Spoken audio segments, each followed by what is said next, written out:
세계 각지를 다니면서 여러 교회를 세웠습니다. 그런데 한 군데도 문제없는 교회가 없을 정도로 세운 교회들마다 다 문제가 발생했습니다. 그래서 바울이 세운 교회, 고린도 교회도 마찬가지였습니다. 자, 이 고린도 교회는 바로 이단들로 인해서 문제가 이제 발생하게 됐습니다. 자, 그렇지만 하나님의 도움과 또 하나님의 은혜로 극적으로 안정감을 되찾게 되어지게 된 것입니다. 자, 바로 이 소식을 바울이 이제 듣게 되어진 것입니다. 고린도로 오다가 마게도냐 지역에서 이 소식을 듣게 되어졌는데, 자, 그 소식을 들은 바울 사도는 기쁨이 넘쳤다 하고 그렇게 수레를 하고 있습니다.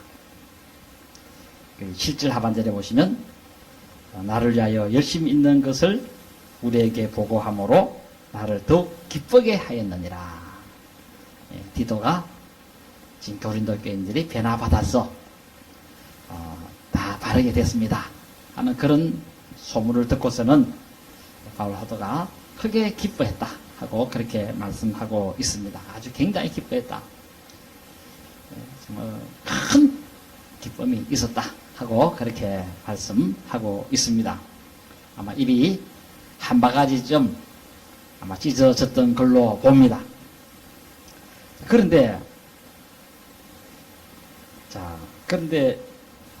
이렇게 바울의 마음의 심정의 느낌을 전하게 되어졌는데, 그런데 이 말은 고린도 교회들의 그 심정에서 보면은 좀 입장에서 보면 거북스러울 수 있었고, 또 그리고 오해할 수도 있었던 겁니다.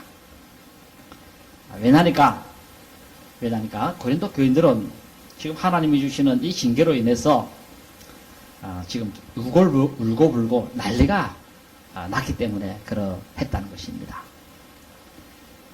물론 이것은 회개의 가정이기는 하지만은 교인들은 대성통곡을 하고 했는데, 자, 이런 모습을 보면서 바울이 기뻐한다 할 때 오해할 수도 있었고, 또 그것을 못마땅하게 생각한 교인들이 반격을 할 수 있기도 했던 겁니다.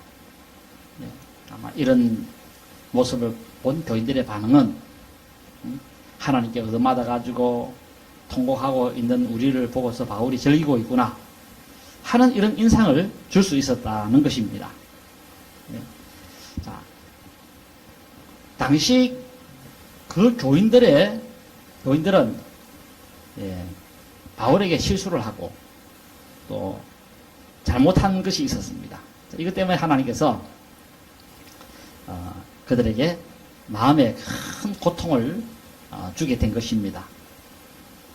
마음에 근심을 주고 아픔을 주고, 그래서 그 아픔 때문에 그래서 통곡을 하고 했는데, 이렇게 통곡하는 그 교인들을 바라보면서 내가 기뻐한다, 이래 되면 오해를 받을 수가 얼마든지 있었다는 것입니다.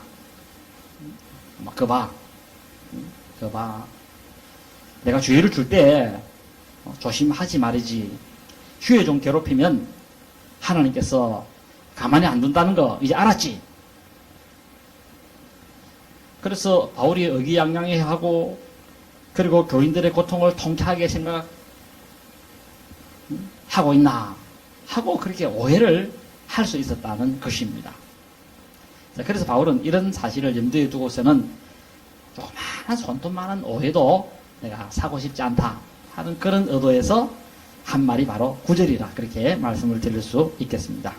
9절에 보면 내가 당신네들 때문에 기뻐하는 이유는 하나님에 의해서 당신들이 회개한 것 때문이지 다른 데 있는 것이 아닙니다 하고 그렇게 오해를 풀어주는 것을 보게 됩니다. 당시 바울은 바울은 잘못된 길을 감으로 애를 먹이고 속을 먹이는 교인들을 바로잡기 위해서 편지 한 통을 쓴 것이 있었습니다. 한 통 쓴 것이 있었는데 그 편지를 눈물의 편지라 그럽니다. 왜 눈물의 편지라고 하느냐 하면은 눈물로 그 편지를 썼기 때문에 그러한 별칭이 붙어 있습니다. 눈물의 편지. 자, 그래서 그 눈물의 편지의 내용은 뭐냐면 교인들로 하여금 근심하도록 만드는 그런 내용을 가진 내용들이었습니다. 어떤 내용인지는 정확하게 다는 나와 있지는 않고 뭐 다만 나와 있는 게 아니라 아예 내용은 없습니다. 없는데 아무튼 근심하게 만드는 그런 편지였던 겁니다. 그래서 그 편지를 읽으면 근심이 잔뜩 일어날 수 있도록 그렇게 만들어진 편지다. 그렇게 보시면 되겠습니다. 자, 여기 근심이 일어났다 하는 요 말의 의미는 뭐냐면 짜증나게 하는 편지였다는 것입니다. 근심이라고 하는 요 리피라는 말은 짜증나게 한다 그런 뜻도 있고 그다음에 마음 상하게 한다, 속상하게 한다 그런 의미도 있습니다. 그러니까 바울 사도가 편지를 딱 쓰면서 의도를 했습니다. 물론 그 의도는 교인들을 갈기 위해서 그렇게 한 것은 아니고 교인들의 마음을 상하게 만들고 교인들의 마음을 짜증나게 만들고 교인들의 마음을 속상하게 만들고 그렇게 했다는 것입니다. 심장을 상하게 만들었다.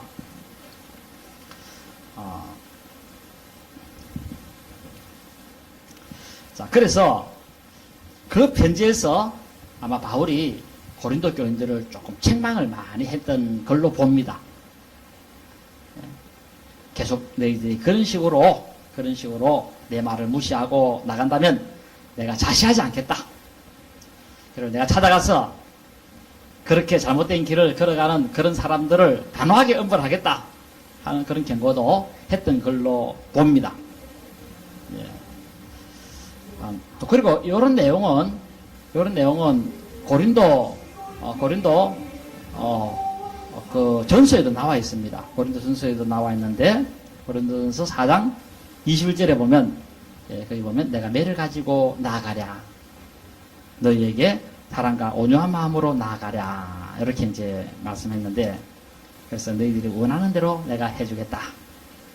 내 말대로 잘 순종하면 사랑과 온유한 마음으로 가겠지만 내 지시를 따르지 않고 아무렇게나 행동을 계속해 나간다면은 내가 매를 가지고 가겠다. 즉 엄벌에 처하겠다 하는 그런 하나의 주의 경고를 하기도 했습니다. 그래서 바로 이 눈물의 편지에도 아마 이런 내용이 조금 더 강렬하게 담겼던 걸로 봅니다. 자, 그러므로 바울이 쓴 그 편지를 읽으면 교인들의 마음이 상하도록 되어져 있었다는 것입니다. 짜증나도록 되어 있었다는 것입니다. 좀 읽으면 못마땅한 그런 어떤 느낌을 받도록 만들었다는 것입니다. 그리고 교인들로 하여금 반발이 일어나도록 그런 식으로 그 편지가 구성이 되어져 있었다는 것입니다. 그래서 그 편지를 읽으면 어떤 반응이 일어날 수 있었느냐 할 때 당신이 우리가 뭘 잘못했길래 당신이 그렇게 하느냐. 그리고 바울 당신이 뭔데 이런 식으로 편지하느냐. 이런 하나의 느낌을 받고 그런 반응을 보일 수가 있었다는 것입니다. 자, 왜 사사건건 간섭하느냐. 당신이 뭔데 하면서 막 나갈 수가 있었다는 것입니다. 그래서 바울은 그 눈물의 편지를 쓴 다음에 고민을 많이 했다 했습니다. 내가 이런 식으로 안 쓸고 다른 식으로 쓸 걸 하면서 고민했고 차라리 막 안 쓸 걸 하고 그렇게 고민도 했고 그리고 이 편지가 오히려 교인들로 하여금 부작용이 생기면 어떡하지 하는 그런 하나의 느낌도 있었다고 하고 있습니다. 그런데 그렇게 참 긴장하고 노심초사 걱정을 하고 있었는데 그런데 그 편지, 그 바울이 느끼는 그것과 달리 그 편지가 아주 좋은 효과가 나타나게 됐다는 것입니다. 그것은 고린도 교인들이 그 편지 읽고 완전히 디비졌다는 겁니다. 정말 예상 밖의 일이 일어나게 되어진 것입니다. 그래서 바울은 이런 고린도 교인들에게 일어났던 이 현상을 두고서 그런 말을 합니다. 어떤 말을 하느냐 하니까 그 편지를 쓴 목적은 너희들의 마음을 상하도록 하기 위해서였다 하고 그런 말씀하고 있습니다. 의도는 그렇게 표현하고 있고, 그런데 그렇게 한 이유는 다른 의도가 있은 것은 아니고 그렇게 해서라도 너희들이 참으로 하나님께 돌아오게 하려고 하는 그게 있었다 하고 설명을 하고 있습니다. 네.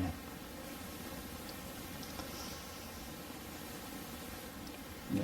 그래서 그런 의도대로 잘 돌아온 겁니다. 아무튼 바울이 의도한 대로 목적대로 그렇게 잘 교인들이 변화가 오게 되어진 것입니다.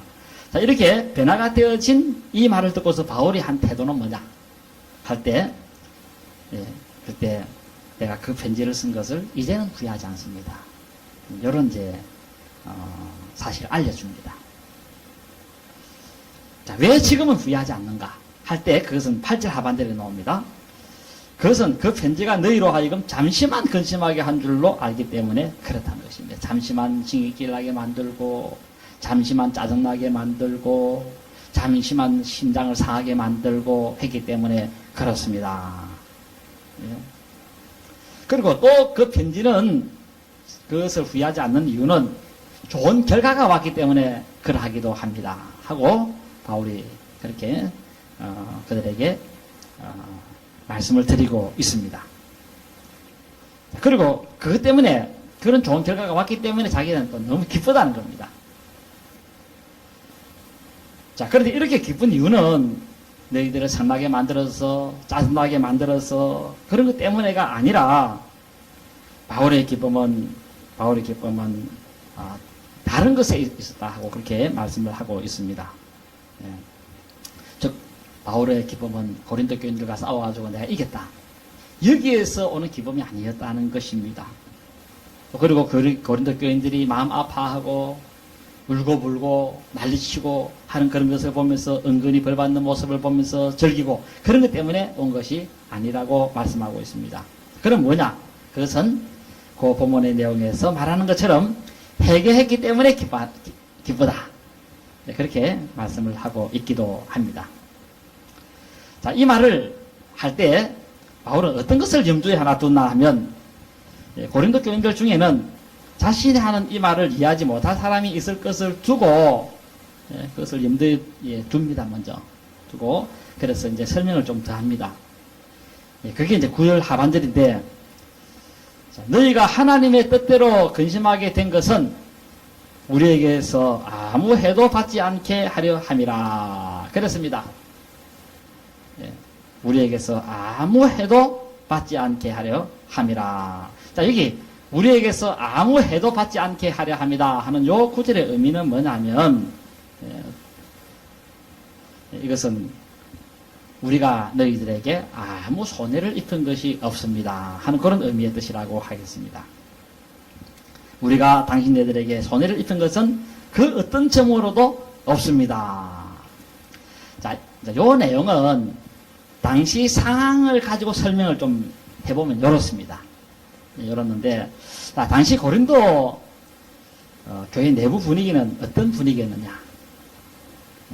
바울이 두 번째 편지를 붙이고 난 다음에 고린도 교회 내부의 분위기는 뭐냐 할 때, 그것은 바울에 대한 원망이 가득했습니다. 바울에 대한 원망. 어떤 원망이 가득했나 하면, 이런 편지는 안 써도 되는데 괜히 바울이 써가지고 말이지 교회를 이렇게 혼란스럽게 만들고 어지럽게 만들고 했다. 네? 괜히 불난 집에 기름 껴는 결과가 왔다. 이렇게 생각하는 사람들이 많았다는 것입니다. 즉 바울이 쓴 편지 때문에 교회가 손해가 왔다는 것입니다. 네? 괜히 바울 때문에 교회가 더 힘들게 됐다. 교회가 더 어려워지게 됐다. 이런 하나의 평가가 있었다는 것입니다. 이 소문이 바울에게 들려온 겁니다. 바울은 물론 멀리 떨어져 있었지만 그 소문을 들었던 겁니다. 마음이 힘듭니다. 아픕니다. 그래서 바울 사도가 후회를 했습니다. 내가 괜히 편지를 썼나.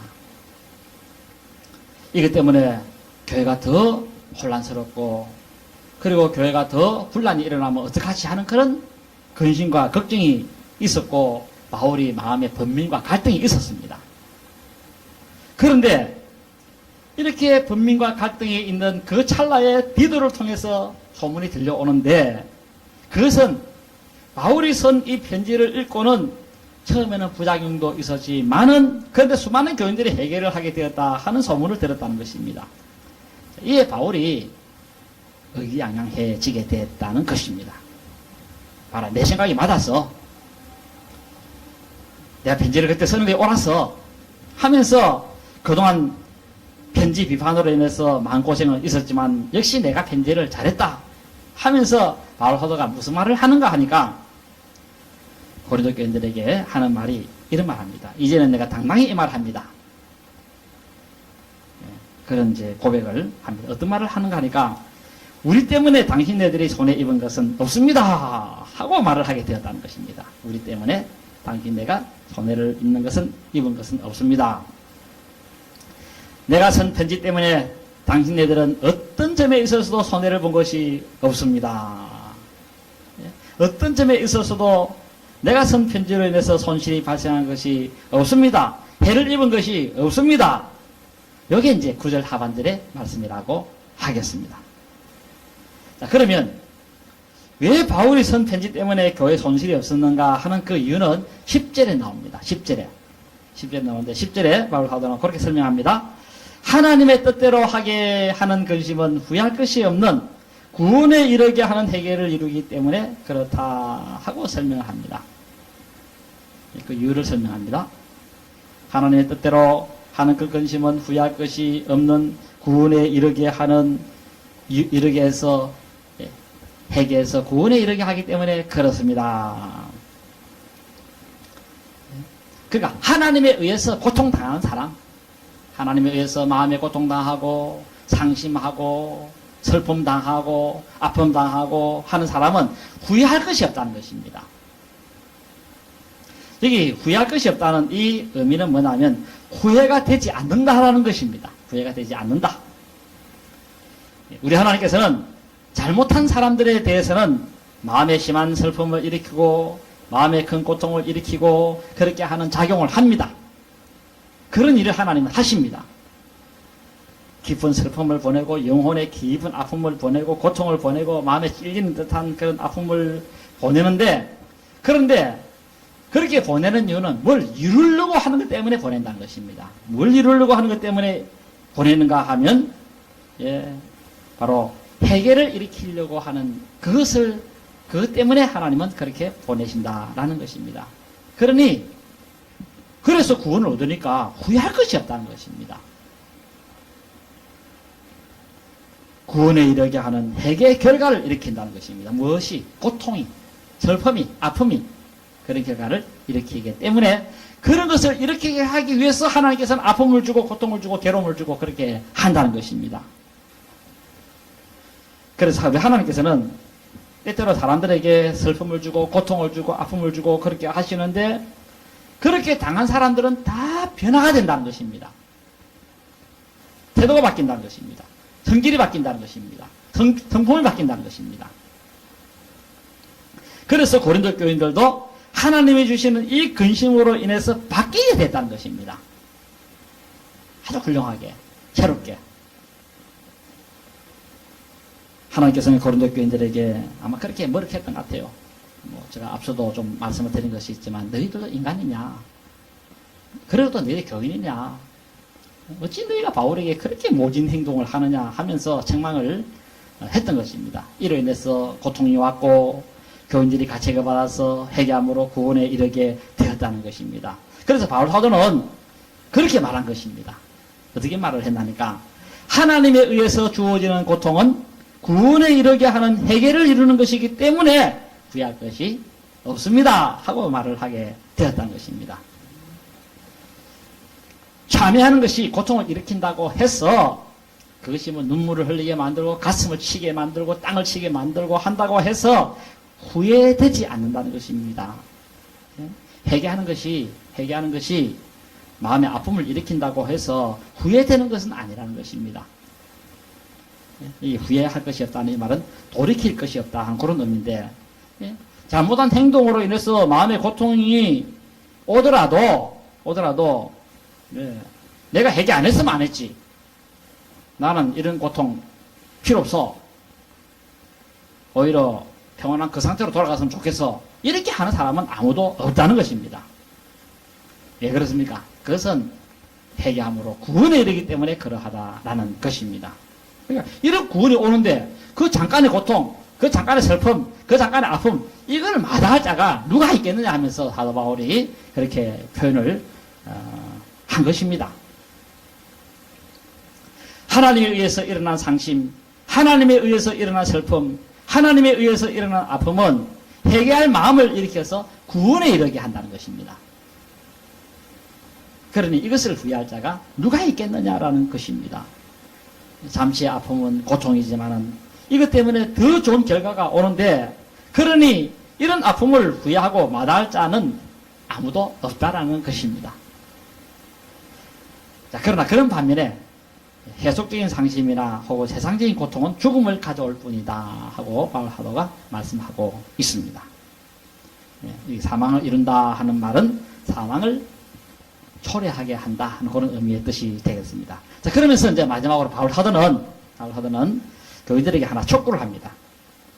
하나 촉구를 하는데, 뭘 하나 촉구를 하고 있나 하면은, 교인들 당신들의 머리에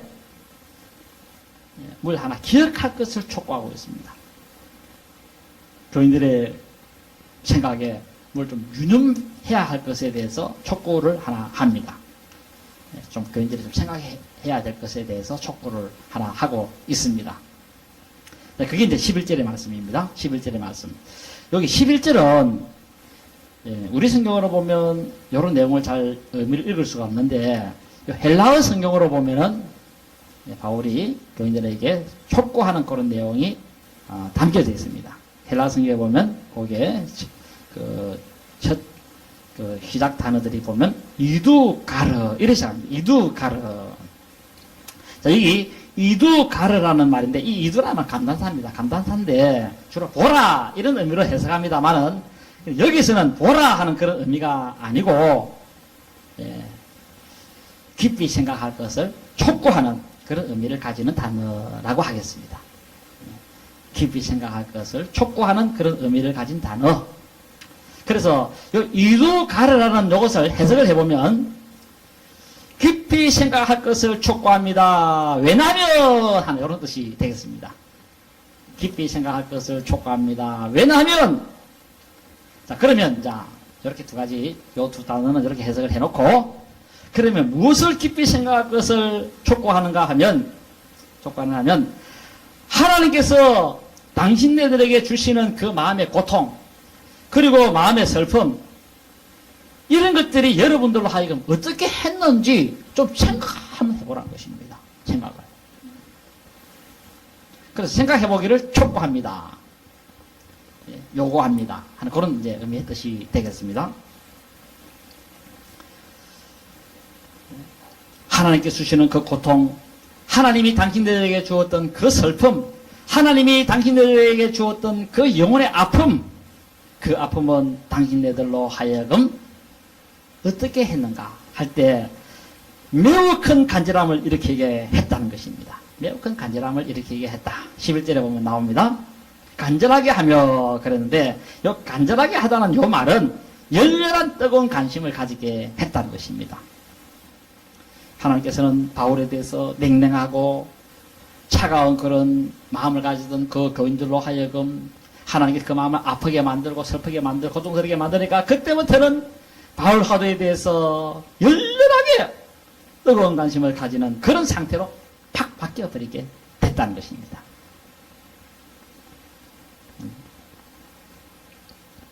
아마 하나님께서 아마 좀 머쓱했던 것 같아요.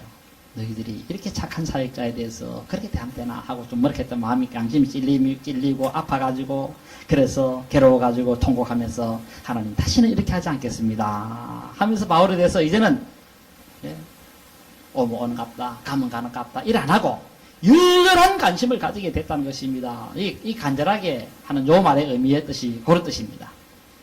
이제부터는 막 바울 사도가 오면 막 90도로 인사하고, 바울이 필요한 것은 뭐든지 다 제공하고, 그렇게 열렬한 관심을 가지게 만들었다는 것입니다. 여러분, 회개하면 사람이 달라 보입니다. 전에는 뭐 사람에 대해서 뭐 아주 하달게 보이고 볼품없게 보이는데, 그런데 하나님이 팍 뜨고 그 사람이 니보다 더 훌륭하다 하면서 그런 음성을 들려주면서 탁 하면 그 사람을 아주 존경스럽게 바라보고, 그 다음에 그 사람을 보배롭게 바라보고 간절하게 바라보고, 그 사람 가까이만 있어서 좋겠다는 이런 마음을 가지게 되어지게 한다는 것입니다. 그래서 사람이 좋아지면, 사람이 작고 좋아지면 은혜 받은 증거줄로 아시기 바랍니다. 그 다음 두 번째, 하나님이 주는 이 근심은 고린도 교인들로 하여금 변정하게 했다 그랬습니다. 복음을 변정하게 했다. 바울은 저렇게 몸이 아파가지고 굶어가면서 복음 전하는데 니는 뭐냐 하면서 가슴이 많이 아팠던 것 같아요, 고린도 교인들이. 그때부터는 복음을 계속해서 열심히 전하게 되어졌다는 그런 의미의 뜻입니다. 그리고 분하게 했다 그랬습니다. 이 분하게 했다는 말은 잘못된 것에 대해서 분노하다 하는 그런 의미의 뜻입니다. 잘못된 것에 대해서 화를 내다. 고린도 교인들은 묵을 호인이 돼가지고 뭐 잘못한 것이 있어도 잘한 것이도 이렇게 됐는데, 이렇게 됐는데 하나님이 마음에 아픔을 주고 하나님이 근심을 주고 걱정을 주니까 그때부터는 막 두 자르듯이 잘라가지고 악은 배격하고 선은 어떤 추구하고, 그리고 나쁜 짓을 한 사람에 대해서는 그냥 이해해버리고, 그래도 될 수 있는데, 이러다가도 하나님이 회개하는 그런 마음을 주니 그때부터는 그럼 안 된다 하면서 아주 단호하게 나가고 이렇게 되어지게 됐다는 것입니다. 그래서 고린도 교인들은 죄를 범한 사람들에 대해서 분노했습니다. 그래서 마지막 잘못한 사람들, 처음에는 아이고 오냐는데 사람이 그래 안 하고 뭐 어디 살 수 있나, 사람이 잘못할 수 있어 하고 이제 이렇게 써서 했는데, 바울의 이 말을 듣고 하나님께서 그래 네가 그 인간을 말이지 그런 식으로 하면 지옥 가게 만들면 되겠어 하면서 사람을 머쓱하니까, 아이고 하나님 잘못했습니다, 저 사람을 머쓱 해서라도 바르게 잡아줘야 됐지 하면서 교회를 막 쫓아내버렸습니다. 고린도 후서 2장 6절에 나옵니다. 잘못한 사람을 막 교회로 확 쫓아내버렸어요. 쫓아내는 바람에 그 사람이 잘못한 걸 깨닫고 회개하고 돌아와가지고 천국 가는 이런 일이 일어나게 되었다는 것입니다. 오냐오냐 키운다고 되는 게 아닙니다. 믿습니까? 오냐오냐 해갖고는 따뜻 지옥으로 보내보는 수가 생긴다는 것입니다. 오히려 단호하게, 엄중하게, 엄격하게 그렇게 함으로써 그 사람이 돌이키게 만들어가지고, 그래서 훌륭하게 만들어가지고 나중에 쓸모있는 인간이 되게 만들고 하는 것이지, 잘못하고 있는데도 야 잘한다 이렇게 사람이 인간 만들 수가 없다는 것입니다. 그래서 고린도 교인들로 하여금 하나님이 아마 되게 노력한 것 같아요. 그런 잘못하고 있는 사람들에서 잘한다 하면 이 나중에 그 사람 이제 책임지고 심판받을 수 있겠어 하면서 노력하니까 고린도 교인들이 크게 깨닫고는 그 사람을 오히려 쫓아내버리는 그런 이제 일들도 일어나게 됐다고 말씀하고 있습니다. 그리고 두려워하겠다. 하나님에 의해서 주어지는 고통은 두려워하겠다. 그리고 사모하겠다. 그리고 고린도 교인들은 사도 바울의 사랑을 받기를 사모하고 재방문하기를 바랬다라는 것입니다. 그래서 하나님이 이렇게 그 마음에 고통을 주고 근심을 주고 아픔을 주니까 바울 사도를 사모하게 만들었다 하고 말씀도 하고 있습니다. 그래서 바울을 한 번 더 만나보고 싶은 그런 열망과 그런 도전에 대해서 소망을 가지고 하였다라는 것입니다. 그래서 사람이 신앙생활 할 때 그원끼리 서로 간에 잘못된 관계에 놓여질 수 있습니다. 그런데 그런 경우에 하나님께서는 잘못하고 있는 그 사람의 마음에 슬픔을 주고 근심을 주고 하면 나중에 도리어 보고 싶은 그런 상태로 바뀌어지기도 한다는 것입니다. 자, 그리고 하나님이 주는 그 마음의 고통은 그런 것뿐 아니라 열심히 있게 한다 했습니다. 열심히 있게 한다. 열심히 있게 한다는 이 말의 의미는 뭐냐면은 무엇에 몰두한다, 무엇에 집중한다는 그런 의미입니다. 바울에게 푹 빠지게 만들었다는 것입니다. 누가 이렇게 했습니까?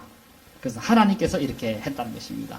그래서 바울이 큰 위로를 받았다고 그렇게 하고 있습니다. 자기는 아무리 해도 이렇게 할 수가 없었는데 하나님께서는 한순간에 확 다 바꿔봅니다. 하나님 이런 능력 가지고 있는 줄로 아시기를 바랍니다. 그 다음에 에크다키시스라는 말이 벌한다 하는 그런 뜻인데 형벌을 말합니다. 징벌을 할 줄 알게 되었다. 그래서 교회 보면 벌 많이 주는 교회가 있습니다. 벌 많이 주는 교회 있습니다. 사실 우리 교회 같은 경우는 벌 잘 안 주지 않습니까? 다른 교회는 예배 빠지고 조금 적어도 권사 정도 되고 예배 빠지면 바로 목사님이나 장로님이나 불러버립니다. 야, 한번 오보십시오. 이렇게 하면 되겠습니까? 저렇게 하면 되겠습니까? 이게 벌 주는 거거든요. 그중에 이게 얼마나 벌 주는 겁니까? 저도 앞으로 일 하려고 합니다. 안 하려고 하는 건 아닙니다. 왜 이렇게 합니까? 저렇게 합니까? 내 편지 다 쓸 겁니다. 지금 다 보고 있습니다. 저도. 그냥 가만히 이러면 흥절하면 흥하는, 그렇게 해도 되지만은, 또 그렇게 해서 안 되겠죠. 주님께서. 하지 마라 하니까. 제가 지금 지금 머리에 생각 다 하고 있습니다. 하나하나 편지 써가지고 주의 줄 사람은 주의 주고 경고할 사람은 경고하고 그렇게 해가지고 바로 잡아줘야 된다 그 말입니다. 그래서 하나님께서 그 마음의 아픔을 주가지고 그 사람이 돌아서서 더욱더 하나님의 그 뜻 안에서 하나님이 원하는 그 길로 걸어갈 수 있도록 그렇게 만들어 주는 것이 사랑이라는 것입니다. 맘대로 행동하고 내버려 두고 그것은 조카들이나 그렇게 하고 또 혹은 아니면 사촌이나 팔촌이나 그러는 거지 자기 자녀한테 그렇게 합니까? 그래 안 하죠. 자, 다음 주일 낮에 다음 어떤 기회에 제가 말씀 한번 들을 겁니다. 들어가지고 제대로 주의 하나님 말씀대로 살지 않으면 제가 편지를 해서라도 바르게 해서 세워가지고 그렇게 하나하나 세워 또 나가야 됩니다. 이것은.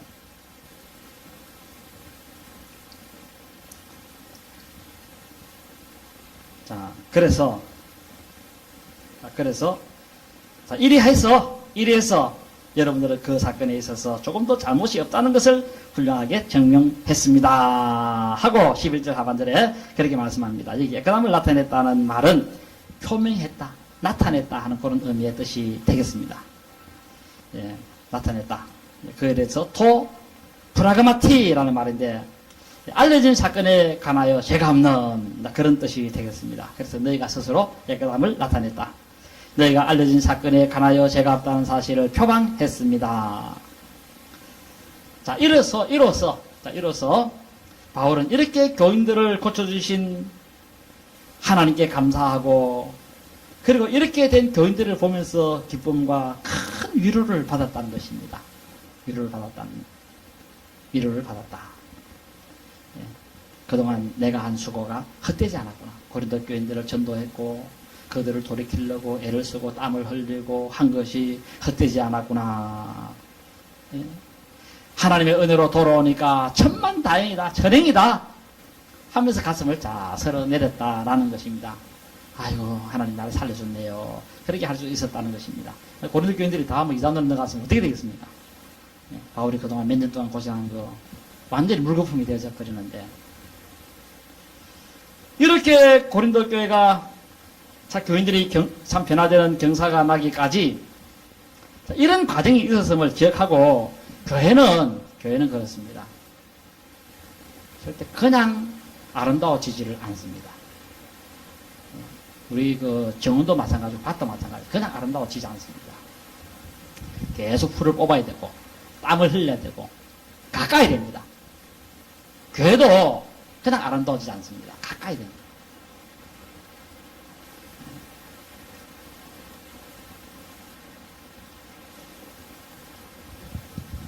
그래서 오늘 고린도 교회도 행복한 교회 그리고 아름다운 교회가 되어지게 됐는데 그렇게 되어지기까지는 불의와 싸우고 투쟁을 했다는 것입니다. 바울 사도가 말할 수 없는 투쟁을 했습니다.